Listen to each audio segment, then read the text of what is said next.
Now here we are, 24 hours later.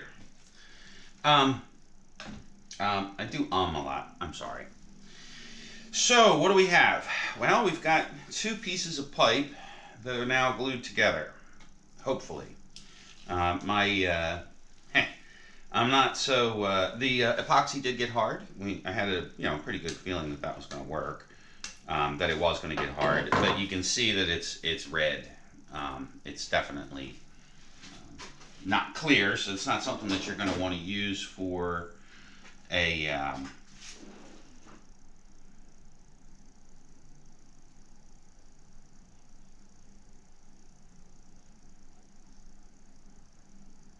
clear thing.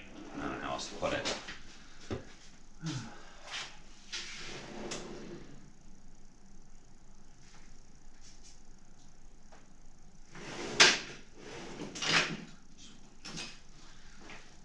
It's not something that you're going to want to use for a clear project. Like if you have a piece of wood that you don't want discolored, or the discoloring, you don't want this on it. So the problem, and I knew this was going to be an issue too, is that we have a cohesion, not an adhesion, with the epoxy on the PVC. I was pretty sure this was going to happen also.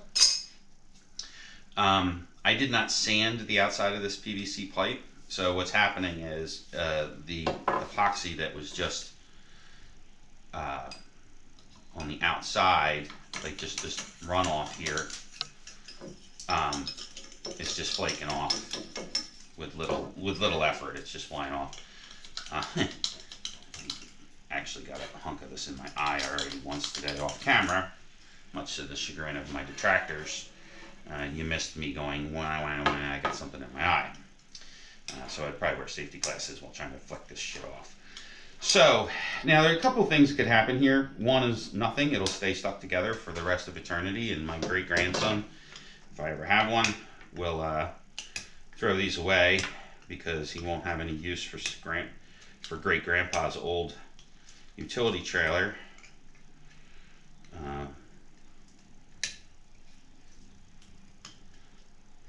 Or whoever buys this thing when I keel over. So basically what I want to do is I'm going to take and get all of this goo off of here. I'm going to sand these, and I'm going to paint them with whatever kind of paint I have laying around. I have some good old-fashioned white lacquer. The other thing I have around here somewhere is some paint for plastic that I got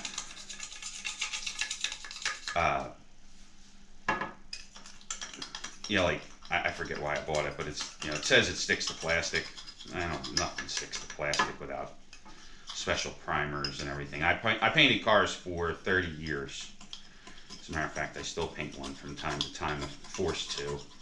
And if there's one thing for sure, is that paint does not like to stick to plastic. I don't give a shit what you do to it. The factory does it by using a combination of heat that is almost impossible to replicate in a body shop, and chemical adhesion promoters. That's how the paint sticks to your factory bumper, but yet always peels off of a painted at home bumper or painted in a body shop bumper. It's a pretty interesting process how they do it at the factory. And like I said, it's a combination of heat and chemicals. Okay, so what's the next step? The next step is I have to drill 2 holes in the back of my trailer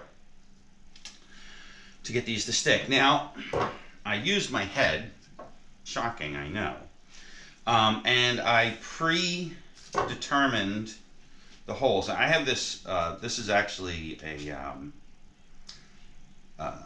this is for like mechanical drawing. If you're familiar with mechanical drawing, this is a hole maker, or not hole maker, but it's a hole. Professional combo circle template is what this is. It's kind of delicate. I shouldn't probably use it this way, but I do. So I picked a hole that was about the right size. So these go from it goes from 1/16 all the way up to 2 inch and 7, or it goes all the way up to 2 1/4 inches. I determined that 5/8 was the size that I wanted to use, but 5/8 is way too small. It doesn't go through.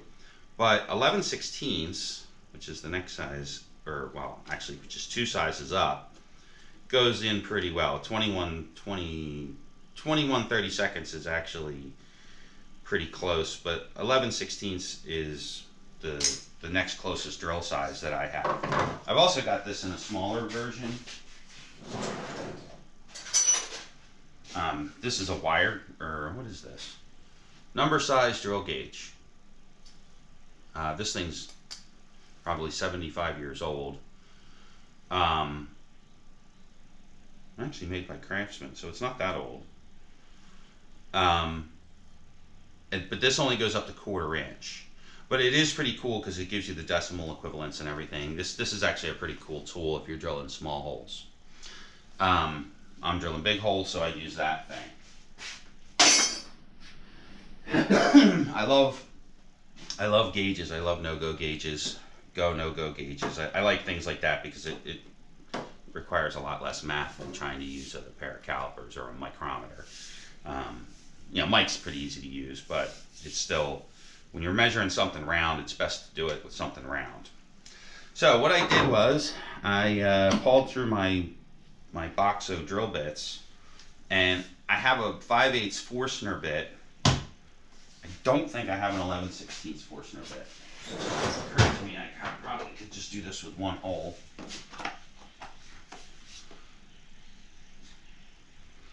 Now, so my Forstner drill bits that I have, see, this goes from 5/8 to 3/4.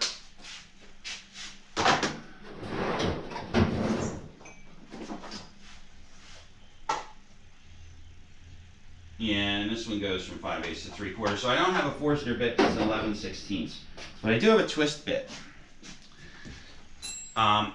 So experience has taught me that, well, I do have a spade bit too.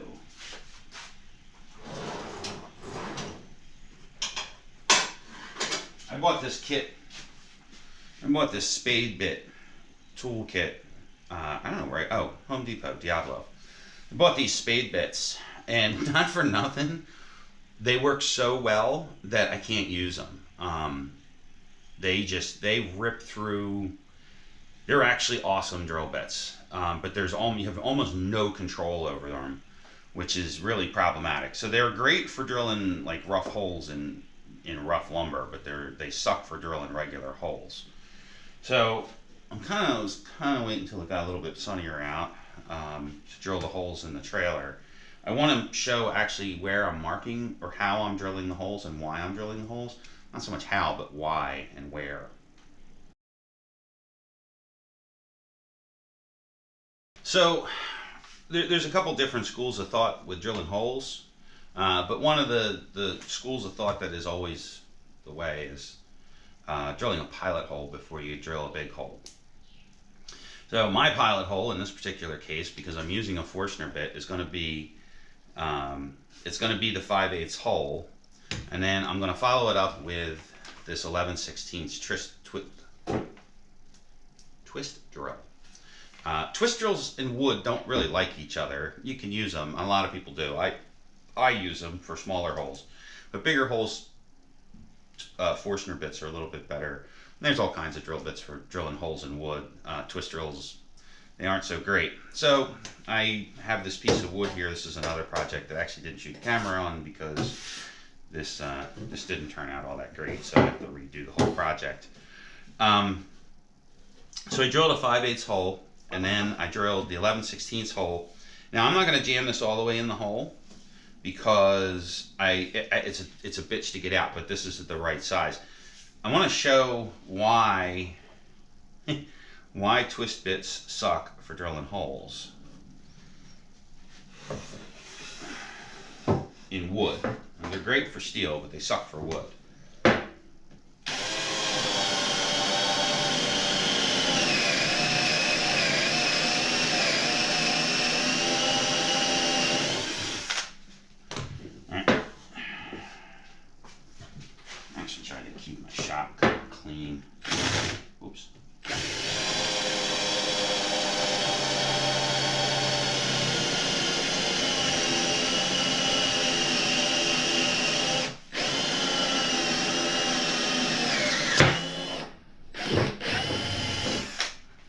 This little drill, I love it to death, but it is kind of gutless for anything over 1/4 inch. Okay, so this is the Forstner bit hole, which, I mean, the Forstner bit hole is pretty round. I did kind of screw it up a little bit. What I wanted to show was how a twist bit doesn't a twist bit, especially one that's designed for metal, does not make a round hole in wood.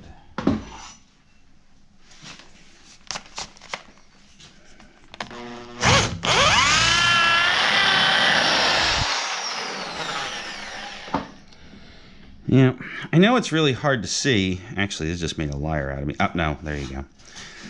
So, this hole is not round. So, what you have to do is you have to chamfer the hole.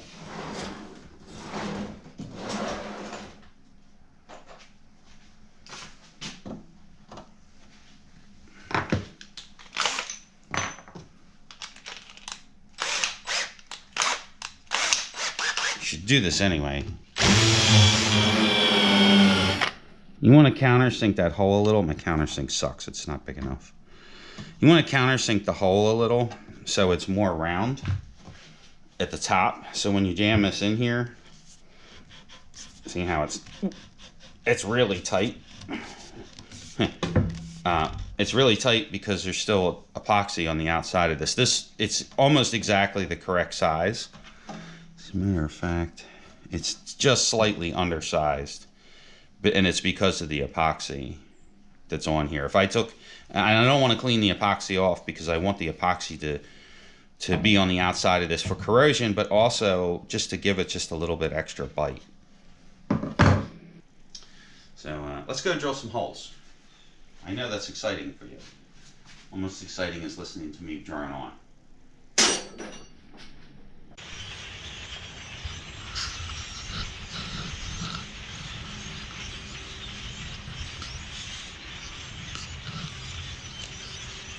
So, of course, as I decide I want to film outside in the morning, I don't know if they're going to show up. I just got an entire flock of starlings decided to land in my yard. That's hilarious.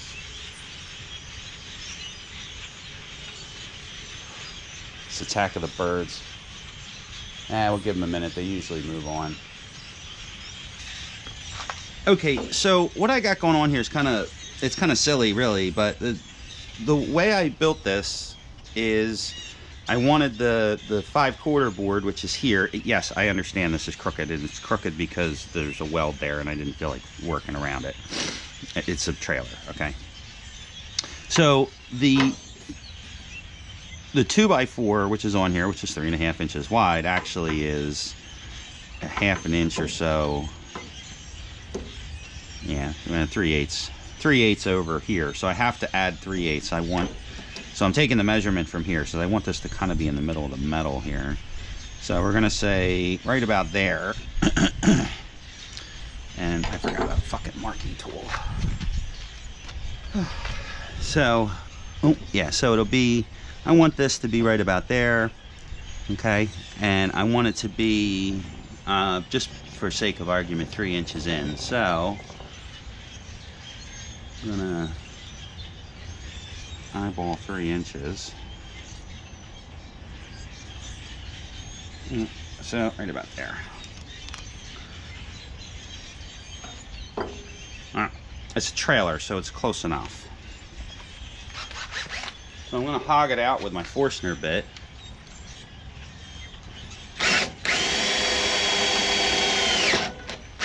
Yeah, see how the drill stalls?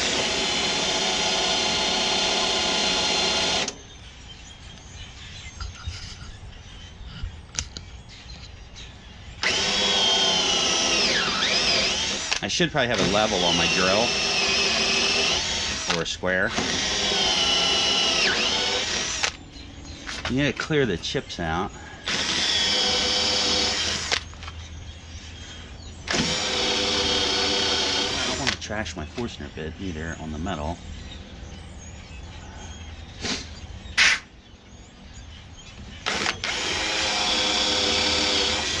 Okay. Now, we're going to take our 11/16 bit, and we're going to try to drill the hole straight through the metal.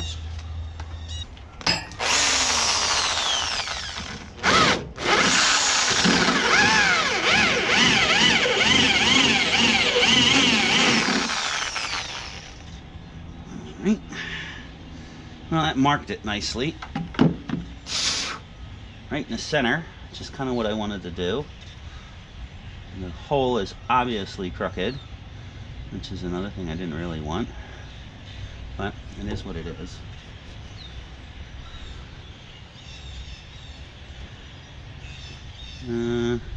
Let's see if we can get it to go right through. I don't think it's going to work.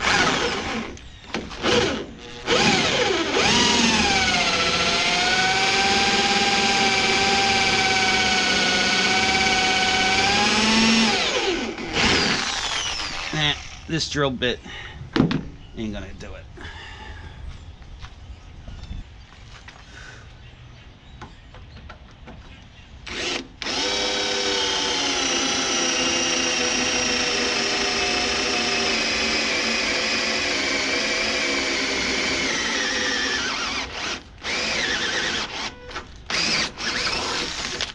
All right, that's what happens when you have a nice sharp drill bit.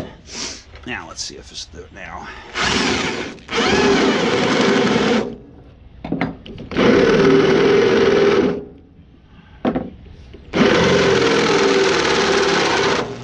Yeah, that's what I was expecting. Thank God this drill is gutless.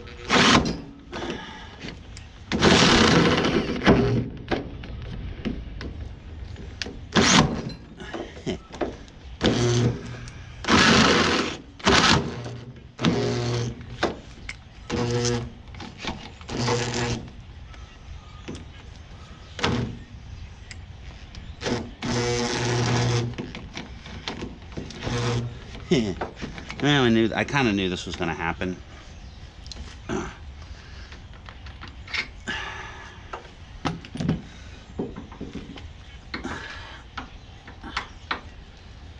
That's why I knew this was going to happen. That's why I put it on tape. That Ryobi drill, that's the second one of those I bought.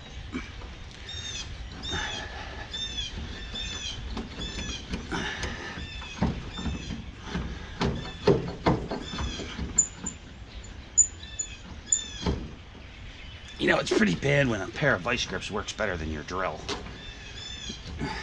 Alright, that should come out now. There we go. And there we go. But I knew going into this that this was going to happen. That's why I got it on tape. So,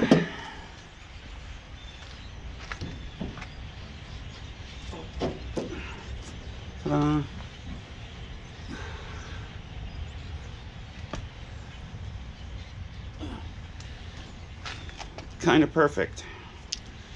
I'm gonna need to I need to clean this up a little bit, and then I'm going to chamfer the end of this so it goes all the way through, and it should be right into the metal. Right now it's not going all the way into the metal, but that's because of the buildup of epoxy here. And I'm just going to take a knife or what have you and clean that off, and then that'll go in there. And then I want to chamfer this hole a little. Okay, seconds after I shut the camera off, the birds left, which I think is really hilarious. So we're going to drill the hole again without 500 starlings overhead screaming or chirping or doing whatever it is that starlings do.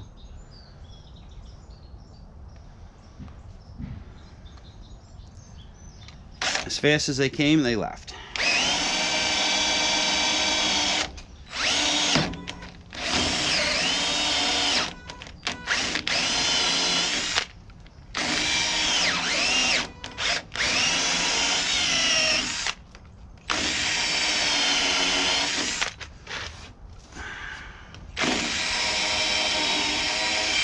I'm well aware that this hole is crooked, by the way. I don't need... Well aware the hole is crooked. Like this way, if you put the drill in, you can see how crooked the hole is.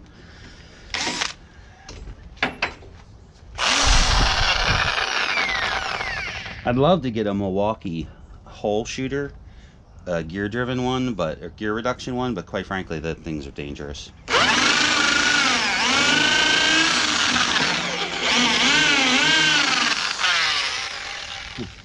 It's much safer for me to have a drill that stalls, because I stall a lot of drills.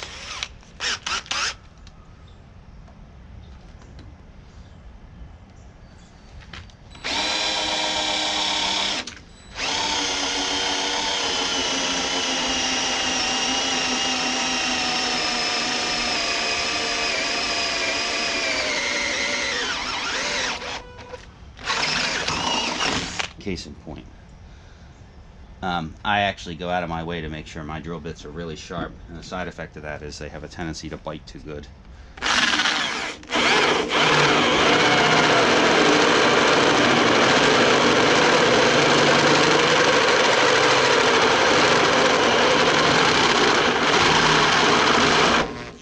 Like that.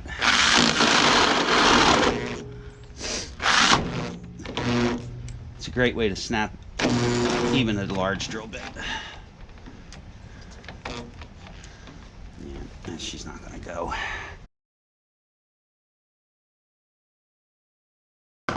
Why did I show me drilling a hole? I just like to, like, some of my videos, people are like, oh, you're fucking boring. Well, I am boring. But what's not boring is seeing that even an expert, you know, has a problem with a hole every once in a while. I knew going into drilling those holes what was going to happen if I did it that way, and it literally went exactly the way I thought it was going to, which was I was using this monster drill bit with a shitty drill, and you know, it caught. I actually damaged the drill bit doing it the way I did it. Actually damaged the drill bit a lot. This drill bit is now junk. It's junk for a couple reasons. One is it was a Harbor Freight drill bit, and it'll drill a 5/8 hole, but let me see if I can show it on camera here. So I trashed that drill bit. That's enough to get you fired at a machine shop. Thankfully, I work for myself, right? No, I totally trashed that drill bit. You know, that's a combination of shit drill bit, shit drill, and oh, and I trashed the shank too. The shank was trashed with the with both the chuck and the vice grips I put on here. And this was a brand new drill bit. I literally just took it out of the box. So there we go. The sacrifice for this project. I could have possibly mitigated some of that damage by using multiple pilots, you know, stepping my way up in the hole. It's questionable though. Those drill bits are shit drill bits. I think I paid, I don't know, they're Harbor Freight, so I guarantee I didn't pay more than $50 for all of them. Let me show you the set. This is the Harbor Freight set, and it's probably made in China, but more than likely it might be made in former Soviet bloc country. It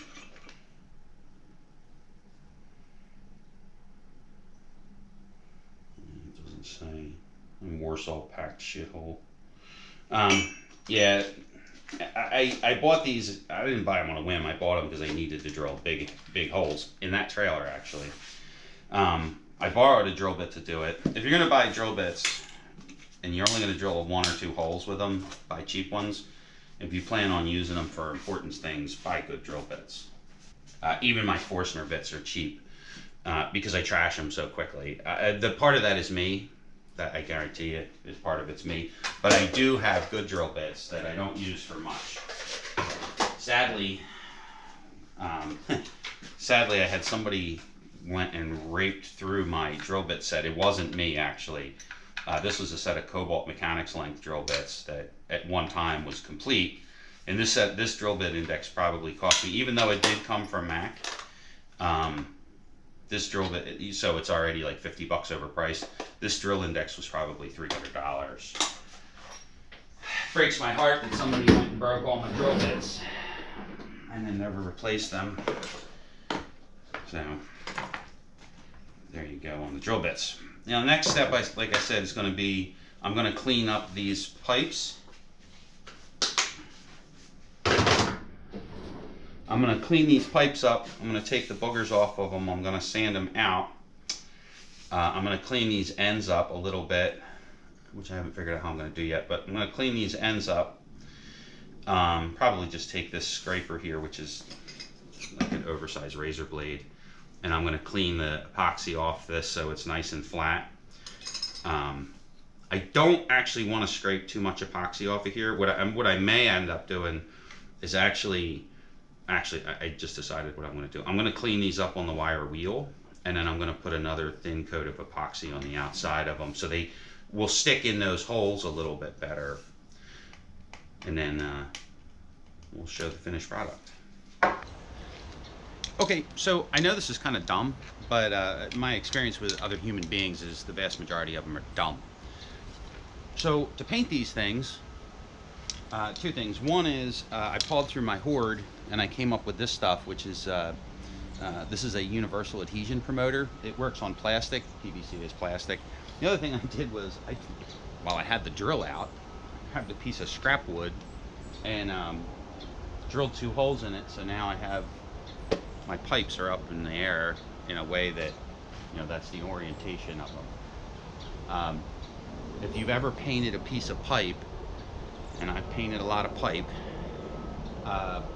you'll know that it's almost impossible to get, without it rotating, it's almost impossible to get a coat on it unless you put it in the orientation that you're going to view it, and then roll it around 15 different times. I painted countless motorcycle frames, and every single one that I ever painted, I always missed the spot, unless I put it on a rotisserie, and then I did okay, but almost always I missed one.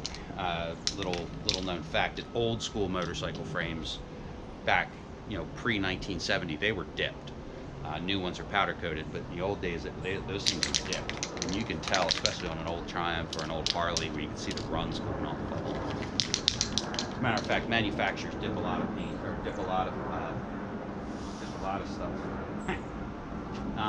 The other thing I got going on here, electricity. Imagine that. All right. Now, there's no good way to ground these, and my static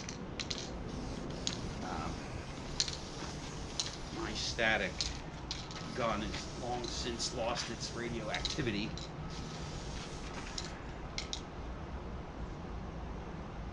U-POL is, if you're not familiar with U-POL, it's a commercial brand of spray paint. I don't know, I've never seen it for sale in a, oh look, overspray all over my camera. I've never actually seen it for sale. Chicken killer. Actually, that might be a buzzard. Or an eagle. I don't know. I think that actually might be a bald eagle.